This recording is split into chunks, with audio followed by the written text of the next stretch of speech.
Magandang umaga po sa inyong lahat. Nandito na po yung lingkod. Ito po'y pag-uusapan natin po itong pera ng Canada. $1 po. Ayan po yung nasa harapan si Queen Elizabeth II. Ayan po siya. Ano po, nakikita nyo, yung coin na po ito ay 12-sided na. 12-sided po. Ang date po nito ay 1994. Ano po? Canada, $1. Ang tawag po sa $1 ng Canada ay loonie. Nung panahon. Loonie po siya. Kaya pag pong nagtatanong mga Canadian, you have one loonie? Yun po, $1 ang niya. Ano po? $1. Ito po, sa harap. Sa kabaligtaran naman po, ito po. Ayan po. Canada. Ano po? Canada siya. Ayan. Canada. Ayan po yung sa parang bibi po, pero hindi po bibi yan. Loon ang tawag po yan. Yun po yung national bird ng Canada. At sa tabi ng loon, ayan po, nakikita nyo naman po yung barko. Barko po siya, yun barko. Yun po yung Voyageur canoe. Yun ang traders nung panahon ng Canada nung 17th century. Ano po? Trader po sila. Yung, alam nyo naman yung trader, ano po?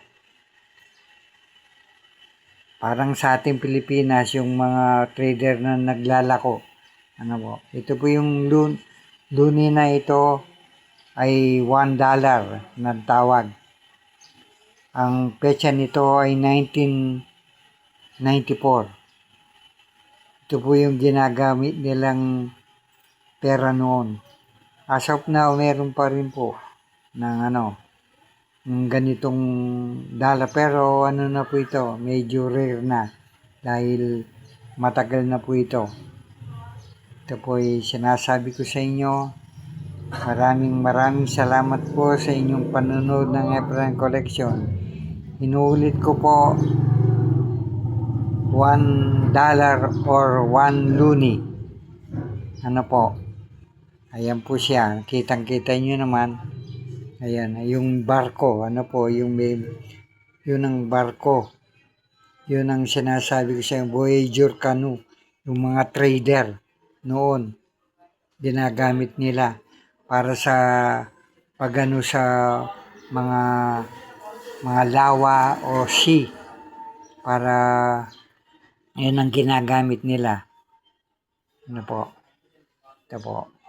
Inuulit ko, $1 or one loonie ng Canada. Ito po inuulit ko po si Queen Elizabeth II. Yan po. Maraming pong salamat sa inyong panonood ng Efren Collection. Sana hindi kayo magsawang manonood ng Efren Collection. Ano po? Thank you very much po ulit sa inyong panonood. Sana po yung matulungan nyo ang Efren Collection.